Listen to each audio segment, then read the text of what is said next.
Good morning. This is Kelly from Kelly's Coffee and Crime Chat. It is Wednesday, August 7th. And I just finished with this case, reading up on it, taking notes, and this is one I've never heard of. But I hope everybody's having a good morning, or a good day, good week. I am drinking Java Mama again, Sanderson Sisters Special. It is so good, you guys. It is so good. So I am still drinking that. Now, I did try the Frankenstein one, Frank's Finest, which is wonderful dark chocolate. Oh my gosh. So I was drinking that yesterday, and then I decided to get out the Sanderson Sisters again because it's so good. It's the one with the, if you take a Lifesaver butterscotch Lifesaver and Werther's original candy and put it together. That's what this tastes like. It is so good. It's like a caramel and butter rum. Oh, okay. These all were for Spooktacular July, which is now over, and a lot of times these come back in October, so they should be back in October. Anyway, I wanted to get this up for early access for my subscribers on Spotify Premium and Patreon, and then it will drop Friday, the 8th, right? 7th, 8th, the 9th. Sorry, my calendar's still on yesterday. Trying to take a drink of coffee with the microphone in my hand. Just a second. I gotta have my caffeine. Okay, this story is, I found it while researching another case. Now, my sources are medium.com, law.justia.com, and dailymail.co.uk. Most of this is from lawjustia.com, which is the court report on this. Thomas Odle, I'm pretty sure that's how you say his name. He was 18 years old, and he had 2 brothers and 1 sister. He had a brother, Sean, 13, Scott, 10, and then another source said Scott was 11. And then Robin, who was 14, she was the oldest, the only girl and oldest girl, but Tom was the oldest. So it went Tom, then Robin, then Sean, and then Scott. Scott is the youngest. So Sean and Scott with the 2 S names, I kind of was getting them confused during the story, but they lived in Mount Vernon, Illinois, and that is in Jefferson County, which is like east of St. Louis, and it's towards southern Illinois, but not all the way down. It's not all the way down to Carbondale. It's north of Carbondale, but it's in the southern part of Illinois. And Thomas grew up, and I'm gonna refer to him as Thomas right now, or Tom, because I got Tom written down quite a few times in this. He grew up as a troubled teen, and by 1985, his parents wanted him gone. They wanted him to move out. Now, Tom's mother, Carolyn, was abusive and tormenting to him and Sean. And I did not hear anything about the other 2 children with this. But Sean had been removed. He actually had been removed once from their home because he told school officials about that he was not getting any food. He was being denied food at home, and he was also being chained to his bed.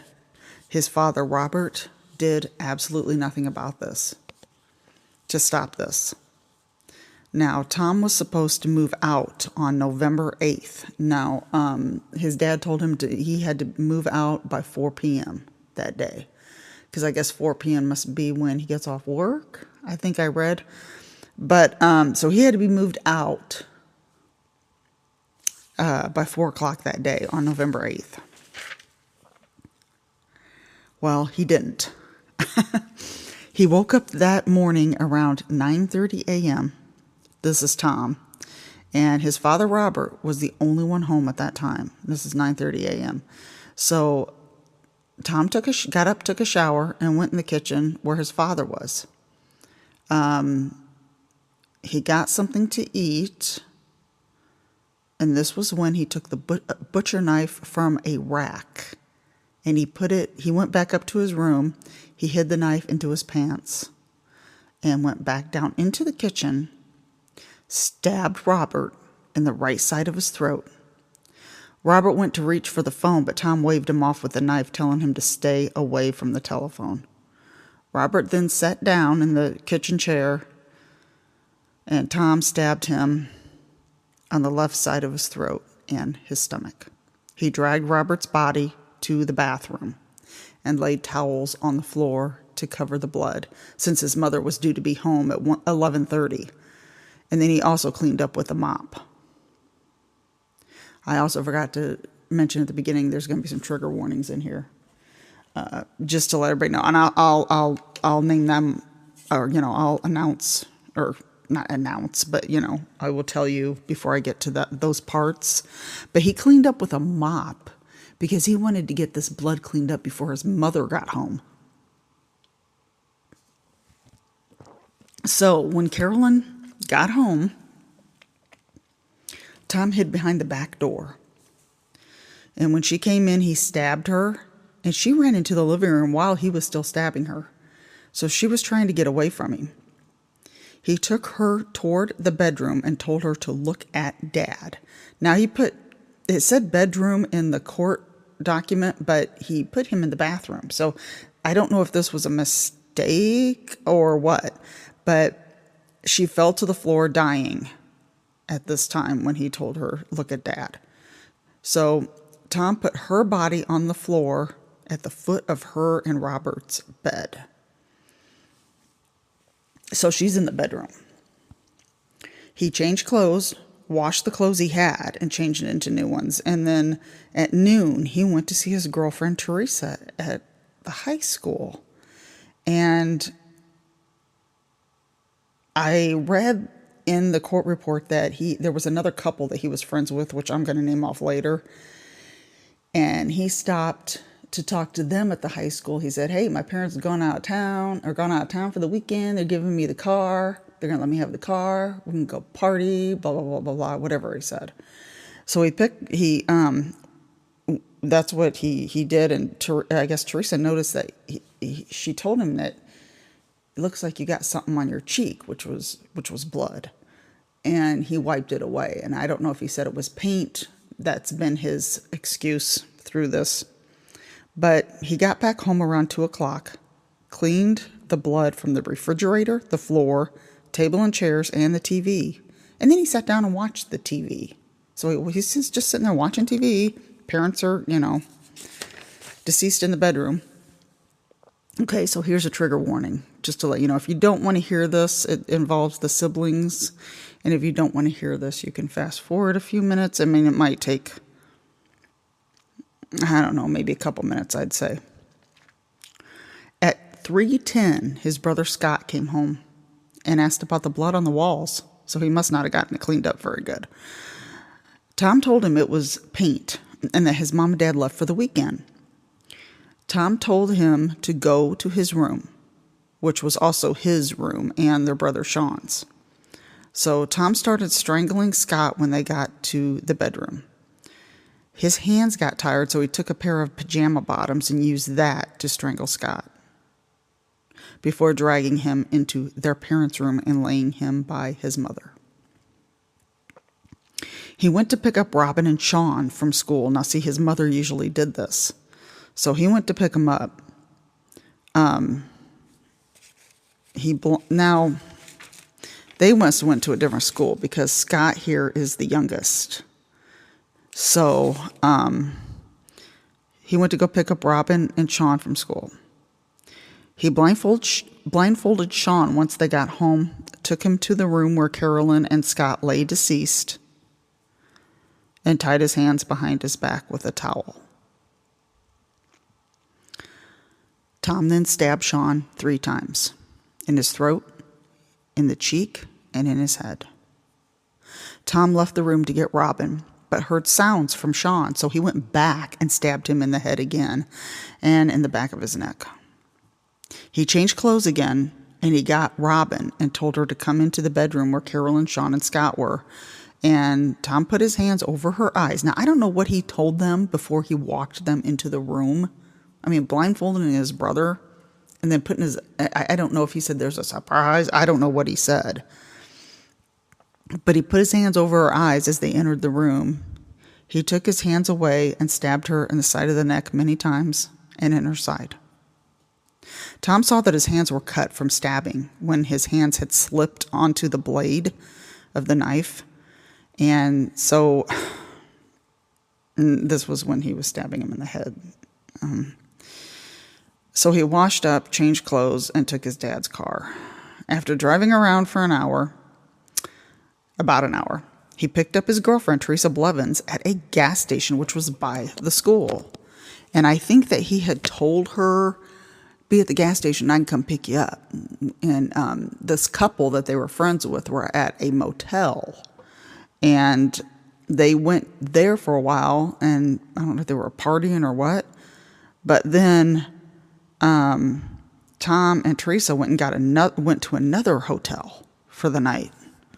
So I'm thinking, I don't know. I mean, one source said that they were partying. I don't know if he had been drinking and stayed at that's why they were at the motels. Because I'm thinking of his siblings. I guess he could have told them, well, my brother and sisters are home. My brothers and sister are home, so we can't go to my house. I'm thinking that's what he told them, and that's why they were at a motel. So the next morning, Teresa called her friend from the hotel, and this friend told her police were trying to find Tom, that he may have killed his whole family. Well, Teresa told her she was crazy and told Tom about this. And Tom told her he would go to the police station and straighten it all out. He was going to drop her off home, and then he would go to the police station and straighten it out. So I had to take a drink of coffee. Oh, trying to wake up too. A few days before the murders, Tom told her, okay, I already said this part. It was a few days before the murders. I wrote it down here. So the other couple that they were friends with, the guy's name was Larry. Well, Larry had called Tom that morning of the murders, and he said Tom was breathing hard when he answered. Well, this would have been after he killed his father. And because this was around the same time. I think it was like 9:30 that he called him. So he answered breathing hard, and he asked Robert what was wrong.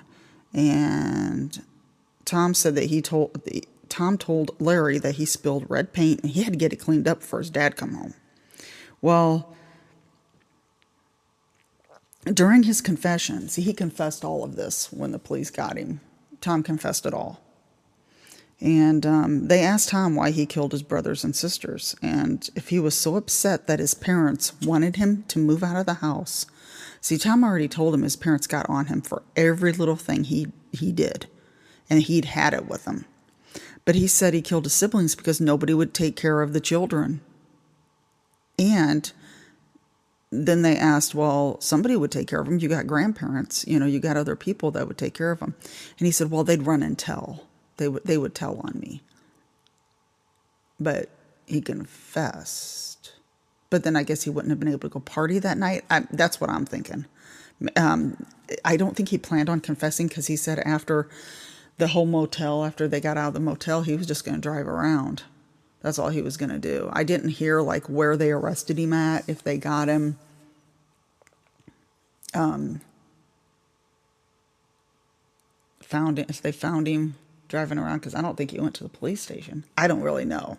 I didn't find out anything, what happened between that gap at the motel and when he got arrested. But there was evidence. There was a doctor, a psychiatrist that testified. And there was evidence that Sean had been chained to his bed and that Carolyn hit him and the other children with a belt. And there were times when she wasn't able to stop herself. And that Tom, when he was younger, he had his head smashed against the wall by his mother. And she also took a hammer to him. Plus, She tied him to his bed at night with a dog chain. He also stated that Tom suffered from a borderline personality disorder, plus mixed that with drug abuse. Because one source I read said he took LSD that morning before he started to kill his father. It didn't say it in the court record, but it was. I did read that in one of my other sources, and so mixing that with borderline personality disorder, and he also mentioned that with this disorder, it's very hard to control your anger, and it's almost like you go from 0 to 100, and that's how I understood it. So, Tom was allowed to speak at the court I don't know if it was a hearing. I think it was a hearing because he had already confessed. But he was allowed to speak, saying that he was sorry because prosecution said he had no remorse. And he said, no, I am very sorry for what I did. And he's saying that he should be punished. But walking around like a zombie and crying will not bring them back. This is what he said. They found the murders to be premeditated because it took, he had all that time. There were gaps in between there, and he's telling people that his parents were going out of town, even before the murders. He said that they were going out of town. So it sounds, that was the day he was supposed to move out of the house, and I think that he already had it in his mind to do this. He was found guilty and sentenced to death. He was the youngest person on death row at that time. But in 2003, Illinois Governor George Ryan commuted all death penalty convictions to life without parole. I remember when that happened. And Tom Odle is now in Dixon Correctional Center. Professor Robert Hanlon wrote a book called Survived by One. Tom helped on this book, but he got no compensation. The reason why he helped, because people were wondering why he did it. And I think this book must mention it. I don't know. I have not looked for the book, but I wonder if it's on Audible, but I'm not sure. I need to look and find out if it is. But because that's a law now. Prisoners don't get any compensation for books they write.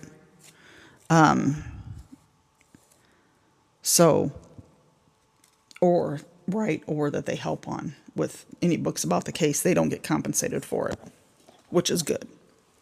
So that's the story of Thomas Odle. And the reason I found him, because he was suspected, which I don't think he could have done this, but there's another case in Illinois that he was suspected of, and it's another one that was very, very bad.